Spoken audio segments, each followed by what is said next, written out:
अच्छा बाबूजी, बिरहा जगत के सम्मानित अभिभावक और इस देश के नागरिक, कर्णधार बच्चे, नौजवान साथी, मैं भोजपुरी बिरहा गायक अरुण लाल यादव एंड पार्टी शुक्र सोनभद्र की धरती से आज आजमगढ़ की धरती पर आदरणीय हमारे बड़के भैया अभिमन्यु यादव जी के देख रेख में हरिओम म्यूजिक के सौजन्य से ई कैसेट जात बा। आशा नहीं बल्कि पूर्ण विश्वास है आप लोग का प्यार दुलार आशीर्वाद इस बच्चे को मिलेगा। यह देश आजाद कैसे हुआ, 4 लाइन भूमिका के अंदर भाव मास्टर कैसे।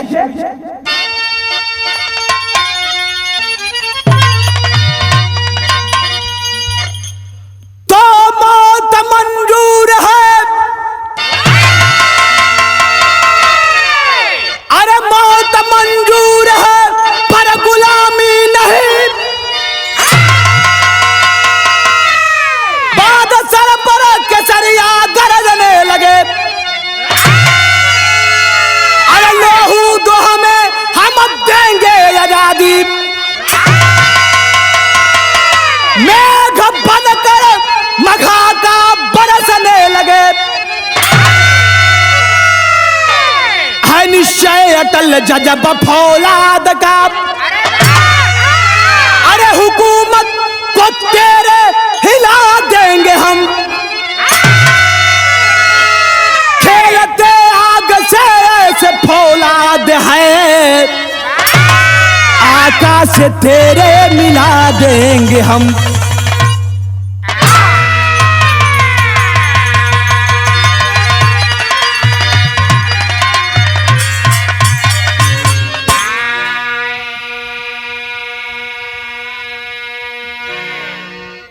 तो मौत मंजूर है पर गुलामी नहीं, अरे बाद सर पर केसरिया गरजने लगा, लहू दो हमें हम देंगे आजादी, अरे मेघ बनकर मघा बरसने लगा। आ बाबू, यह देश गुलाम था, सब गुलामी के जंजीर में जकड़ल, यहाँ कव्वाली में लिखल गल मास्टर कैसे।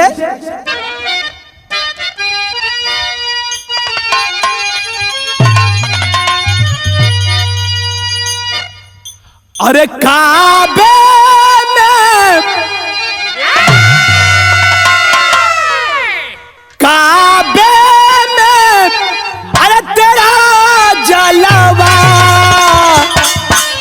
काशी में नजारा है,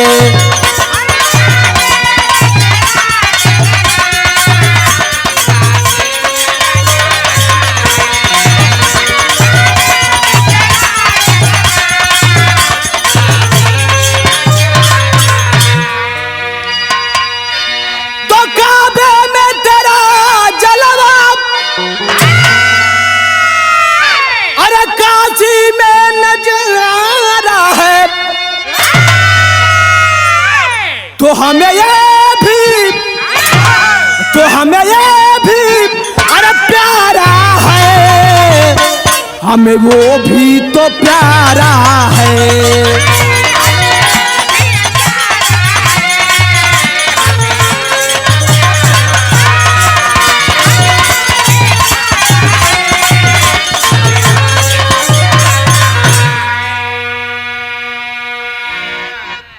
यहां देखें आखिर में ये धरा पर सब पैदा भयल,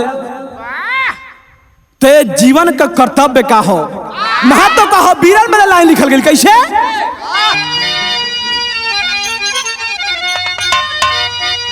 अरे जिस देश, अरे जिस देश में जन्म में हो, वह देश तुम्हारा है,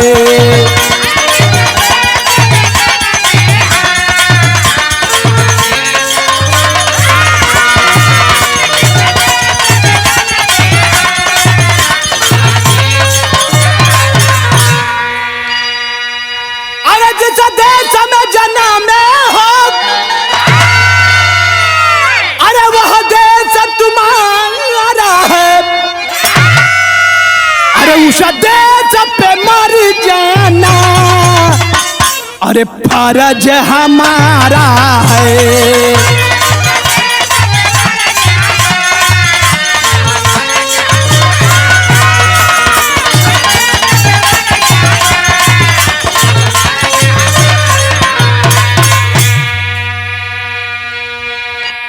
जिस देश में जन्मे हो वह देश तुम्हारा है, उस देश पे मर जाना फर्ज हमारा है। जौहरी में भाव लगल मास्टर।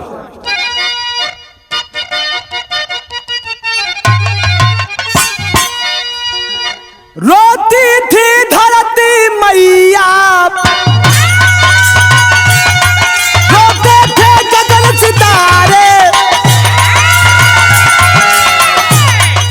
पराधीन था भारत, फिरते थे मारे मारे, बांधे कफन के सरिया, विद्रोह किए हैं बागी, भारत के हर घर घर से है उसी काम की आगी। हमें लहू दो अपना,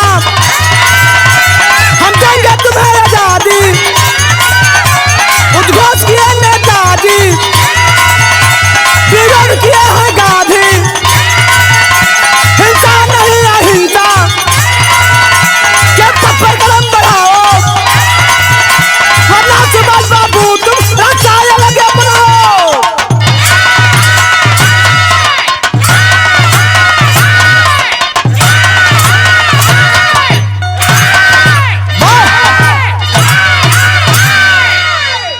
आ बाबू, सुभाष चंद्र बोस लोगों को जागरूक करने लगे, बोले कि हमें लहू दो, हम तुम्हें आजादी देंगे। उद्घोष कैलन नेताजी। वो समय गांधी जी उनकर विरोध करे लगलन, कहलन ए नेता, ई हिंसा या हिंसा कैले से देश आजाद ना होई। अगर मार काट करके अगर देश आजाद हो जाए तो अगर कोनो मतलब ना हो, बात मान ला, अगर बात ना मनबा तो अपन रास्ता अलग अपना ला। एक खून खराबा से देश आजाद ना हुई। सुनलन सुभाष चंद्र बोस जी, जब सुनलन तो कहत का हुआ, गीत लगल मास्टर।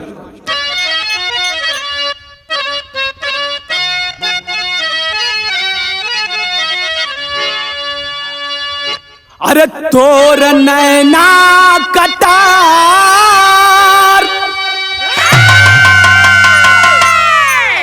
तोर नैना कटार, अरे गड़ी गड़ी जाला हिया में।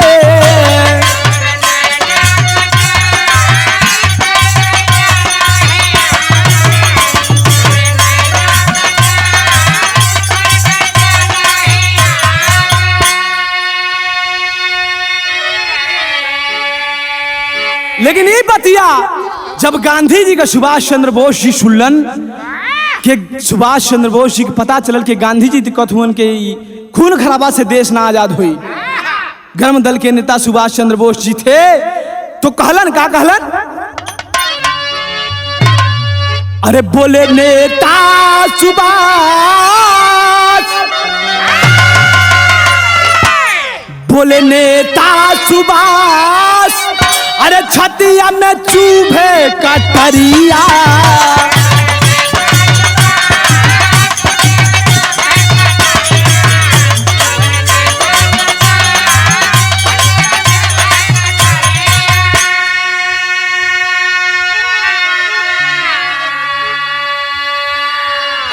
लगौले से नारा न मिली है आजादी,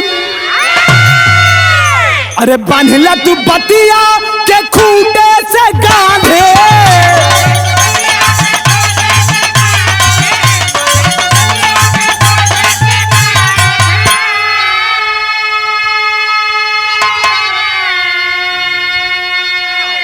अरे भैले मनवा उदास,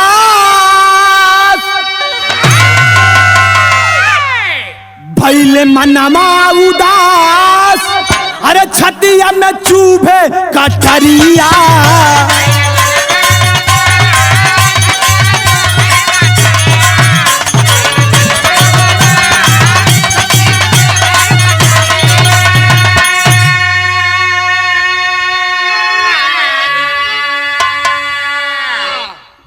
सुभाष चंद्र बोस नेताजी गांधी जी से कलंग सुना सुना जौन तू कहत हुआ के नारा लगुले से आजादी ना मिली, तो बात का ध्यान रखा कि बात जौन तू कहत हुआ कि खून खराबा से देश ना आजाद होई, तो हर बात हमके छतिया में बेधत हो हमरे। सुभाष चंद्र बोस जी उद्घोष कर देते हैं। जब उद्घोष कैलन तो यहाँ गीत बदल गई मास्टर, कैसे?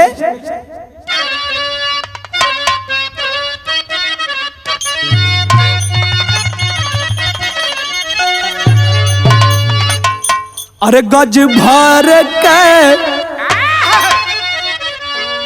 अरे गज भर के गुजारिया गजब कर है।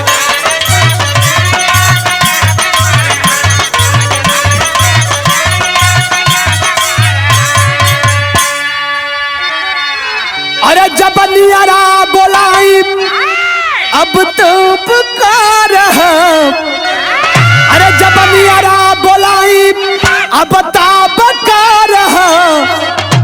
गज भर के गुजारिया गजब कर है।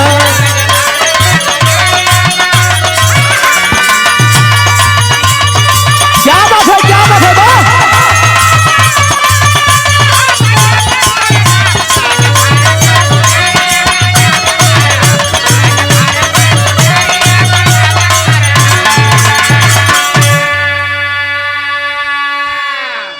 लेकिन सुभाष चंद्र बोस नेताजी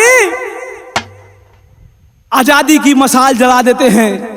जब आजादी के मशाल जलौलन तो यहां लिखल गया का मशाल क्रांति, अरे मशाल क्रांति का शेरावा जलाई दहले हो।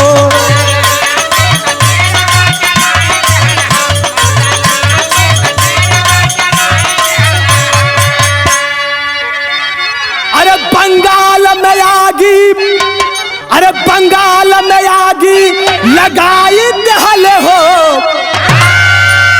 मशाल क्रांति का शेरावा जलाई दहले हो।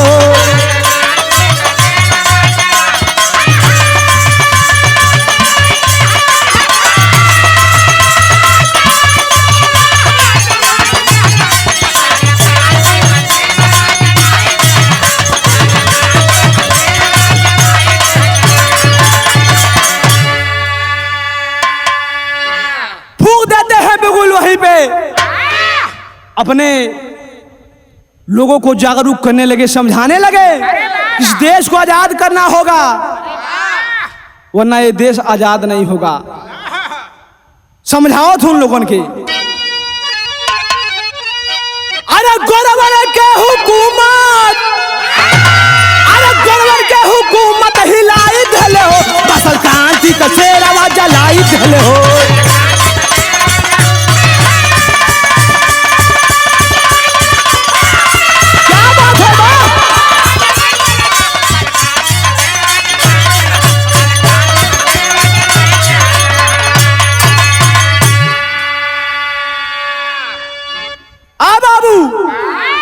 जब लोगन के जागरूक करे लगलन, क्रांति की बिल्कुल फूंक देते हैं। और यह बात अंग्रेजों को पता चल गई कि सुभाष चंद्र बोस नेताजी लोगों को विद्रोह करने के लिए जागरूक कर रहे हैं, इस देश को आजाद कराना चाहते हैं। अंग्रेजी शासन सुभाष चंद्र बोस नेताजी को कुछ दिन के लिए नजरबंद कर देती है, किसी से मिलने नहीं दे रही थी, अपना पहरा जमा देती है। सुभाष चंद्र बोस नेताजी को जब नजर बंद कर दिए तो वहां एक लाइन गीत बदल गई मास्टर।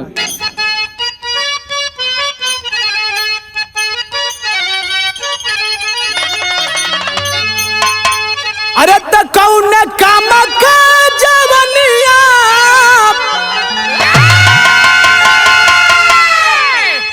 अरे तो कौन काम का जवनिया, अरे रवानी के बिना, अरे तो नदिया कैसे राही गहर जाल पानी के बिना।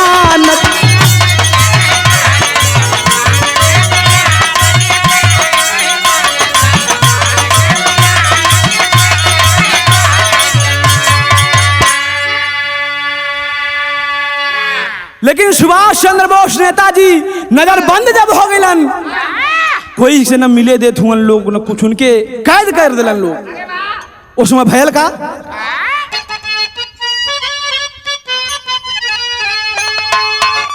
अरे आजाद होई है कैसे देशवा, अरे कुर्बानी के बिना, अरे तजी पानीदार कैसे, अरे तजी पानीदार कैसे जग में पानी के बिना।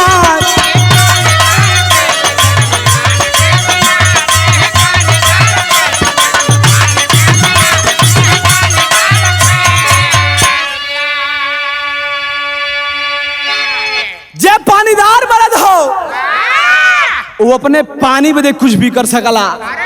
सुभाष चंद्र बोस नेताजी को जब बंदी बना लिए, एक दिन सुभाष चंद्र बोस नेताजी को मौका मिलल, जब मौका मिलल तो कैलन का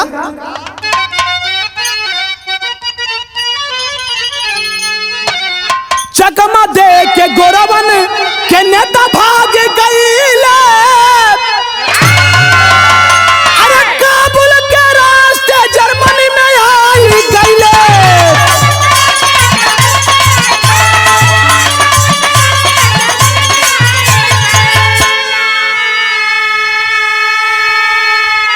अरे सफलता मिली ना जवानवन के, अरे जवानी के बिना,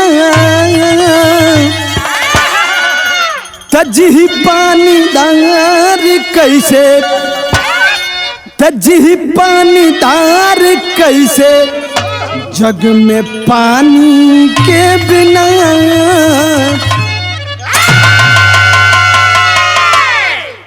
नेताजी जब चकमा देके अंग्रेजी शासन को, वहां के जो उनके पहरा दे रहे थे कि नेताजी किसी से न मिले, चकमा दे के जब वहां से निकलन तो उस समय ऊंट घोड़ा गधा यह जमाना रहल। काबुल का रास्ता पकड़ के नेताजी जर्मनी में पहुंच गईलन, और जर्मनी में जब गईलन वहां के सरकार से उन बात किए, और जो हमारे देश के भारतीय बंदी वहां बनाकर रखे गए थे जर्मनी में, वहां जर्मनी, इटली, जापान से सहयोग लेकर के नेताजी ने उस बंदियों को आजाद कराया, और आजाद करा के आजाद हिंद फौज सेना के गठन कर दिए। जब आजाद हिंद फौज सेना का गठन कर देती है, टेरी भाव लगल मास्टर।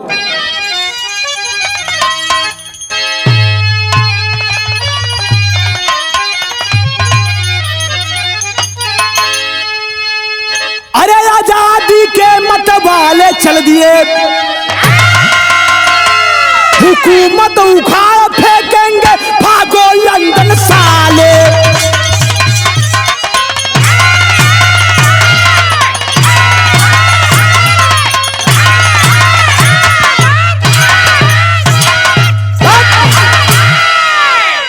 आजादी के मतवाले चल दिए, हुकूमत उखाड़ फेंकेंगे, भागो लंदन साले।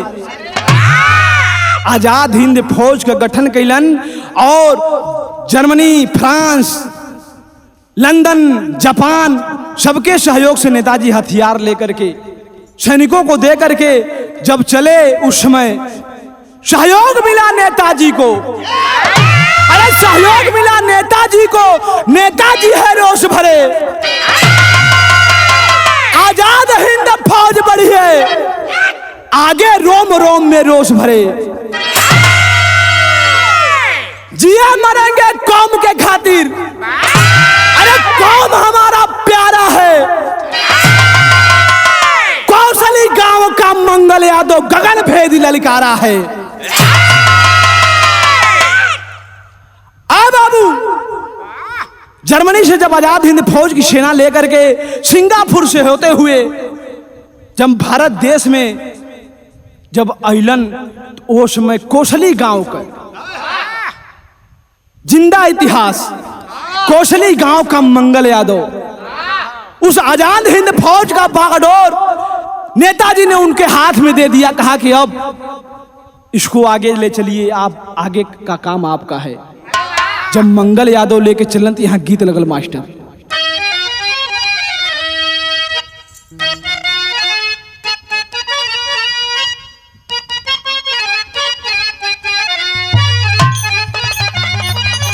ये देखा नवरात्र का समय हो और माई विंध्यवासिनी विंध्य पर्वत पे विद्यमान मां विंध्यवासिनी के दरबार में ये गीत प्रस्तुत बा। कैसे? अरे गुजे जाया कारा जब जब, अरे गुजे जाया कारा जब जब, अरे कूला के बड़ावा हो पहाड़ावा, हो पहाड़ावा ऊपराना, डिमा डिमा बाजेला नगाड़ावा हो पहाड़ावा ऊपराना।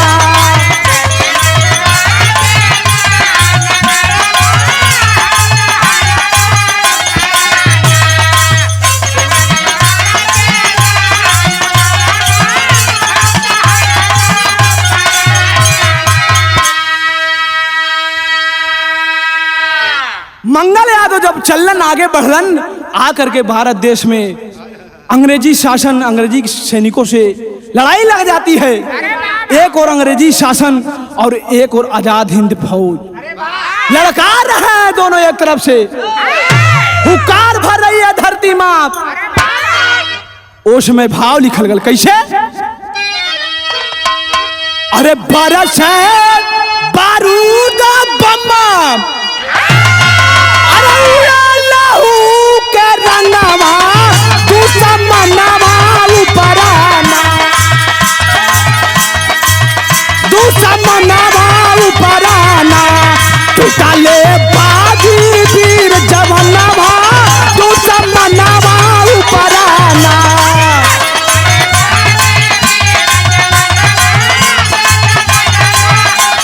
क्या बात है, जय हो बाप।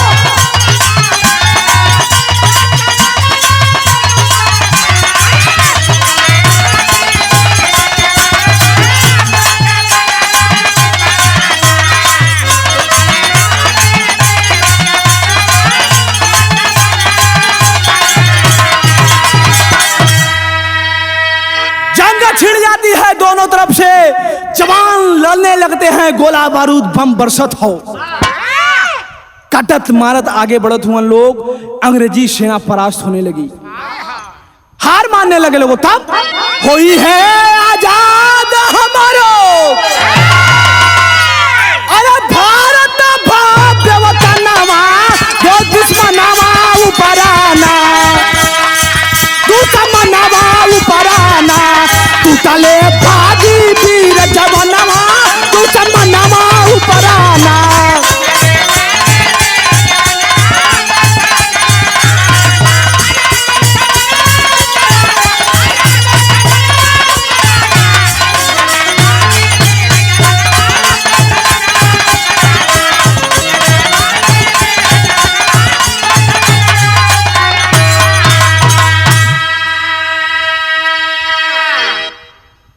लड़ाई लड़ते लड़ते लड़ते आगे बढ़ने लगे वीर, और आजाद हिंद फौज की संख्या और बढ़ने लगी, लोग जागरूक होने लगे, अंग्रेजी शासन हार मानने लगी। जब अंग्रेजी शासन हार मानने लगा तो यहाँ पहपड़ में भाव लगल मास्टर। अरे चले रौदने, अरे चले रौदने, पावतले जमाना जंगी मर्दाना, अरे जेकर दुनिया गावे धुन तराना जंगी मर्दाना।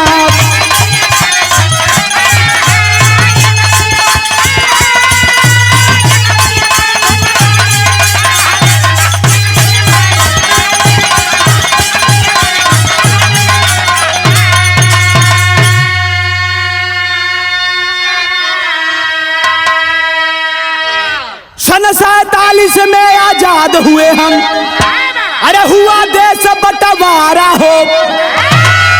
बाबू सन 47 में आखिरकार हार मान करके अंग्रेजी शासन इस देश को छोड़कर चली गई और हम लोग आजाद हो गए।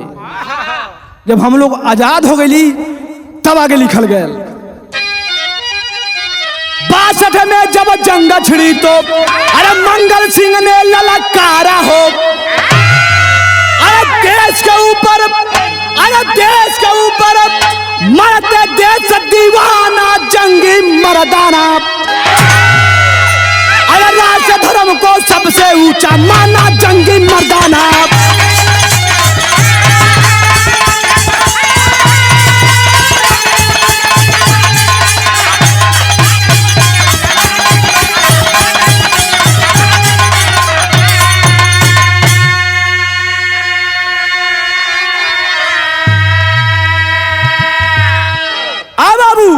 सन 47 में जब हम लोग आजाद भइली, सन 52 में जब भारत देश और पाकिस्तान का बंटवारा भयल तो भारत के प्रधानमंत्री पंडित जवाहरलाल नेहरू और पाकिस्तान के प्रधानमंत्री मोहम्मद अली जिन्ना जब भइलन कुछ दिन बाद 62 में जब पाकिस्तान से जंग छिड़ल तो वही मंगल यादव भारत का तिरंगा लेकर के इस देश के सामने आया और पाकिस्तान का करारा जवाब दिया गया। तब यहां अलार्म लगल भाव मास्टर।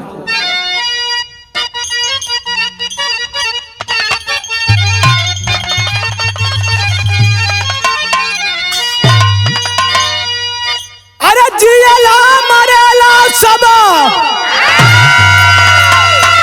अरे जियला मरेला सब, कोई धरती पर भैया।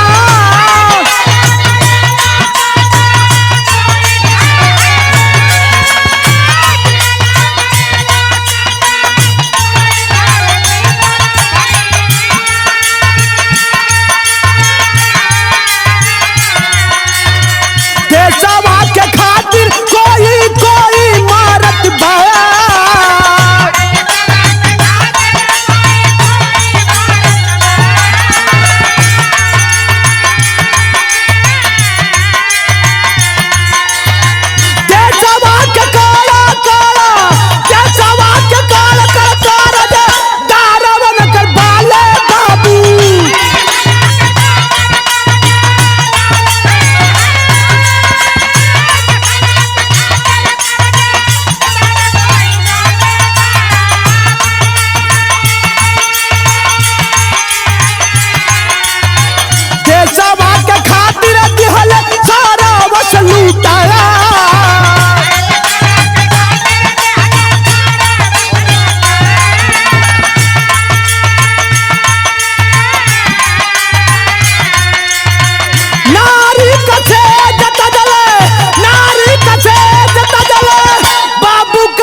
देश पर जीना मरना तो सबको है, लेकिन इस देश के खातिर अगर कुछ कर जाओ, इस देश के नाम पर अगर कुछ कर जाओ, अपने नाम को इतिहास के पन्ने में लिखा दो, तो इससे बड़ा धर्म और इससे बड़ा कुर्बानी इस देश में कुछ नहीं है।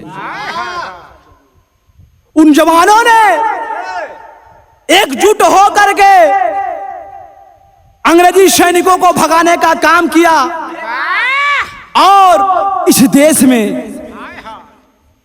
अपने बाबू को प्यार भुला गइलन। जौने माई के गोद से पैदा भइलन वो माई के भी ना याद कइलन। इस देश के लिए उस जवानों ने अपना सब कुछ कुर्बान करके इस देश के आन मान के लिए मिट गए। जब मिट गइलन तब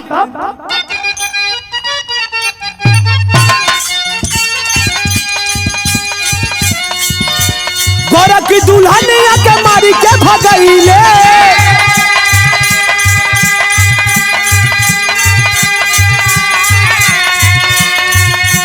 विजय विश्वरंगा हो दल फहरा।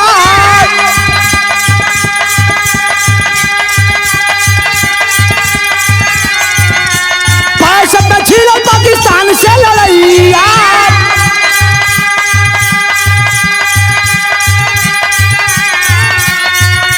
मंगल सिंह लिहले तुझे पलट सजाए।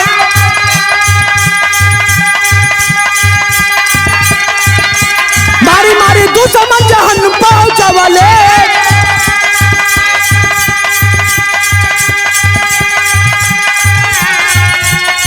71 के समैया गइल बटया।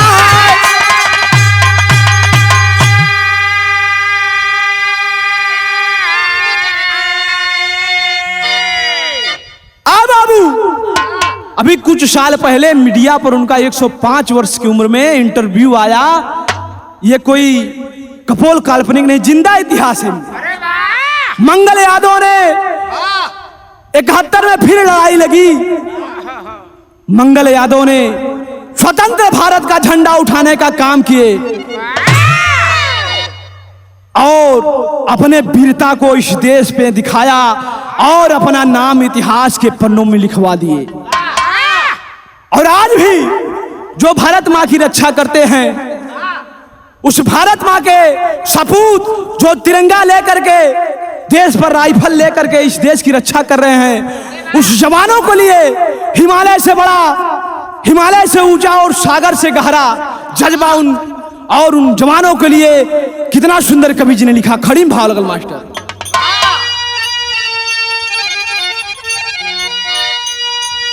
अरे हिमालय से ऊंचा और सागर से गहरा,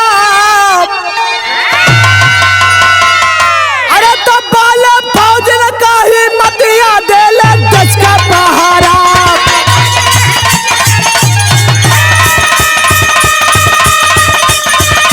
क्या बात है, बात लो।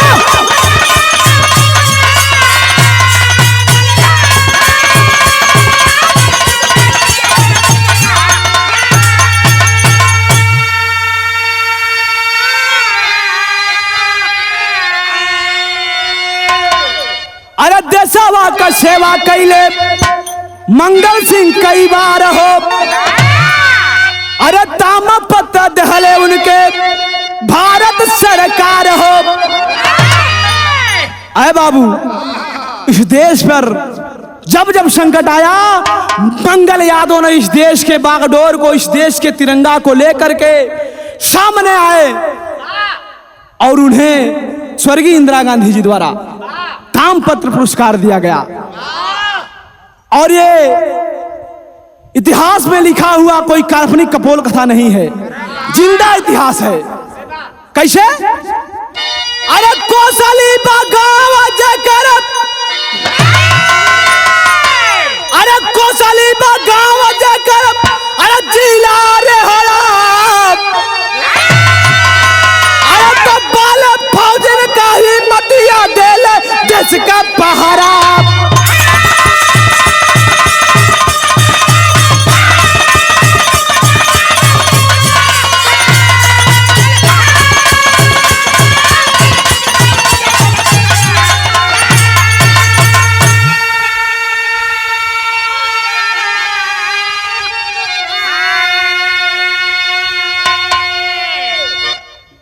कौशली गांव का रहे वाला मंगल यादव, प्रांत बंगाल का रहे वाला, इस देश पर आन मान धन मन तन से इस देश का रक्षा किए। इसलिए हमारे कवि जी आदरणीय परम सत्य परम सम्मानित किशोरी लाल पांडे जी और उस कलम के माध्यम से अपने लिए और हमारे लिए कुछ लिख रहे हैं। क्या? अरे भारत भूमि पर होके, अरे 12 जन्म माप, अरे मांगिला मालिक तो से यह बस मंगना माप। अरे पावन पवित्र बाप भारत माई का या चराप, अरे तो बाले फौजन सहारा।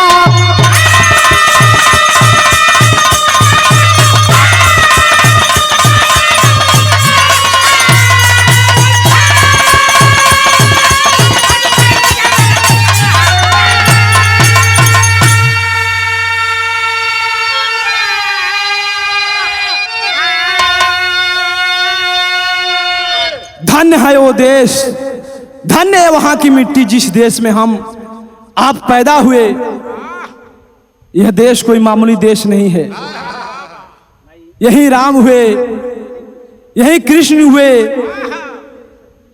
यही जगत गुरु विश्व गुरु अलगानंद महाराज जी, यही संतों में संत महासंत संत शिरोमणि रविदास जी हुए, और कबीर दास जी हुए, सूरदास जी हुए।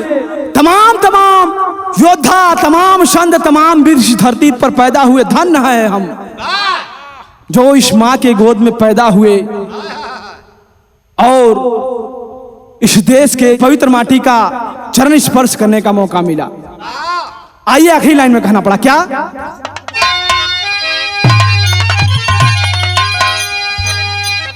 गुरु बिहारी गुरु गणेश गुरु रामलाल मोरबा का, अरे स्वर्ग चंद्रिका कवि, अरे बच्चन का विजय पता कहाँ?